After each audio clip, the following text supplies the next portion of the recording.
स्वागत आप सभी लोगों का। और आज इस वीडियो में हम बात करेंगे 5 राइट ऑफ मेडिकेशन के बारे में। अगर आप नर्सेज हैं, पैरामेडिकल स्टाफ हैं या हॉस्पिटल्स में अगर आप काम करते हैं तो ये 5 राइट्स ऑफ मेडिकेशन आप सभी लोगों को पता होने चाहिए कौन कौन से हैं और उसके अंदर कौन कौन से चीज़ें आपको समझनी चाहिए, ध्यान में रखनी चाहिए। आगे इस वीडियो में हम बात करेंगे। चलिए वीडियो को हम शुरू करते हैं। देखिए 5 मेडिकेशन के जो राइट है, सबसे जो पहला है राइट पेशेंट, सेकेंड है राइट मेडिकेशन, थर्ड है राइट डोज, फोर्थ है राइट टाइम, फिफ्थ है राइट रूट ऑफ एडमिनिस्ट्रेशन। सबसे पहले बात करते हैं राइट पेशेंट। देखिए अगर आप हॉस्पिटल्स में काम करते हैं, अगर आप नर्सेज हैं, ओके, तो राइट पेशेंट आप सभी लोगों को पता होना चाहिए। कोई भी दवाई देने से पहले पेशेंट का आइडेंटिफिकेशन होना बहुत जरूरी है, क्योंकि हॉस्पिटल में जो पेशेंट भर्ती होते हैं, जो एडमिट होते हैं, वो सेम नेम के भी पेशेंट हो सकते हैं। अगर एक पेशेंट का नाम राकेश है और उसी वार्ड में दूसरा भी राकेश हो सकता है, ठीक है। तो कोई भी दवाई देते समय सबसे पहले राइट पेशेंट का पता होना बहुत जरूरी है। और आजकल जो हॉस्पिटल्स में आप आइडेंटिफिकेशन के लिए ब्रेसलेट का भी यूज कर सकते हैं। उस ब्रेसलेट के ऊपर पेशेंट का नाम, पेशेंट की age, date of birth, okay, पूरी जानकारी इसके ऊपर होती है। तो कोई भी मेडिसिन देने से पहले राइट पेशेंट होना बहुत जरूरी है। जो डॉक्टर ने, जो फिजिशियंस ने मेडिकेशन लिखी है, वो ही मेडिकेशन उसी पेशेंट को जानी चाहिए। एक राकेश की दवाई दूसरे राकेश को या दूसरे राकेश की दवाई इस राकेश को नहीं होनी चाहिए। तो सबसे जो पहला राइट होता है वो राइट पेशेंट होना बहुत जरूरी है, ठीक है। सेकेंड राइट की अगर हम बात करें हैं, वो है राइट मेडिकेशन।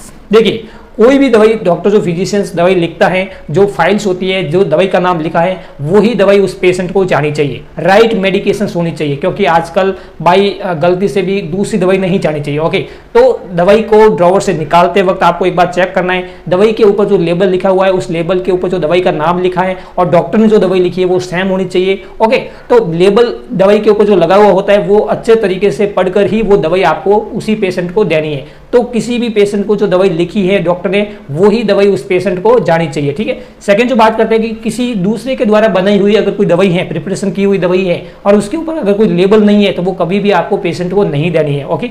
और सही से लेबल पढ़कर ही मेडिसिन उस राइट पेशेंट को देनी है। और दवाई अगर आप पेशेंट को दिए देते हैं या थोड़ी सी दवाई अगर पीछे रह जाती है तो उसको डिस्कार्ड कर देना है। और अगर आप रखते भी हो नेक्स्ट डोज के लिए तो उसको प्रॉपर लेबल के साथ ही रखना है। बिना लेबल की दवाई अगर पेशेंट को नहीं देनी है, या ऐसी कोई दवाई जो पहले से प्रिपेयर की हुई है, उसका कलर चेंज हो गया है, कंसिस्टेंसी चेंज हो गई है, उसके ऊपर इंफॉर्मेशन नहीं है, तो वो कभी भी पेशेंट को नहीं देनी है। तो सेकंड जो राइट है वो राइट मेडिकेशन, सही दवाई ही सही पेशेंट को जानी चाहिए, ठीक है।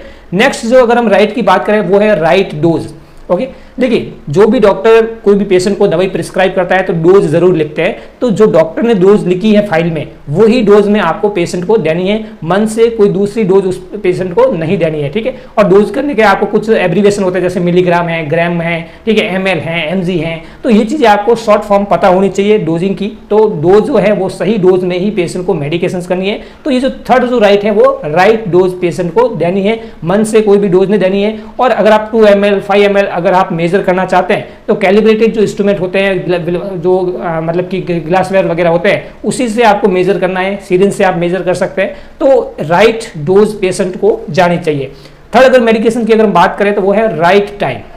देखिए जो डॉक्टर ने फाइल्स में कोई भी मेडिकेशन लिखी है तो डॉक्टर जो है वो टाइम जरूर लिखता है कि भाई दिन में कितनी बार उस पेशेंट को देनी है। दिन में 2 बार देनी है, सुबह देनी है, शाम को देनी है, खाना खाने से पहले देनी है, खाना खाने के बाद में देनी है, ठीक है, भूखे पेट देनी है, या सोते वक्त देनी है, सुबह के वक्त देनी है। तो कौन से समय में वो डोज देनी है, राइट टाइम होना बहुत जरूरी है। मन मुताबिक कोई भी आपको दवाई किसी भी समय में पेशेंट को नहीं देनी है। और जो पेशेंट को जो दवाई दी गई है उससे पहले की जो डोज कब दी है वो आपको पता होनी चाहिए, ठीक है। तो राइट टाइम ऑफ मेडिकेशन ये आपको पता होना चाहिए, ओके।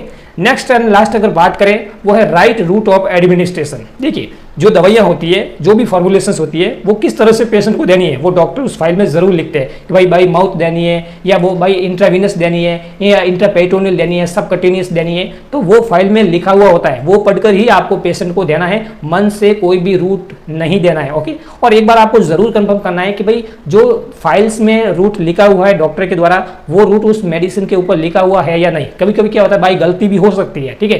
तो फाइल में तो IV लिखा हुआ है लेकिन वो प्रिपरेशन में IV नहीं लिखा हुआ होता है। तो लेबल के ऊपर, जो दवाई का जो लेबल होता है उसके ऊपर डोज जो है और उसके साथ में रूट ऑफ एडमिनिस्ट्रेशन जरूर लिखा हुआ होता है, और वो भी आपको क्रॉस वेरिफिकेशन जरूर करना है कि भाई डॉक्टर ने जो रूट लिखा है या उस मेडिसिन के लेबल के ऊपर जो रूट लिखा है वो दोनों सेम है या नहीं। दोस्तों ये जो 5 राइट्स हैं, right patient, right medication, right dose, right time and right route of administration, वो आप सभी लोगों को पता होना चाहिए। अगर इस वीडियो में इन 5 राइट्स ऑफ मेडिकेशन के बारे में आपको बेसिक नॉलेज मिली है, अगर वीडियो पसंद आया तो वीडियो को लाइक कीजिए, शेयर कीजिए। मिलेंगे एक नई वीडियो के साथ, तब तक के लिए जय हिंद।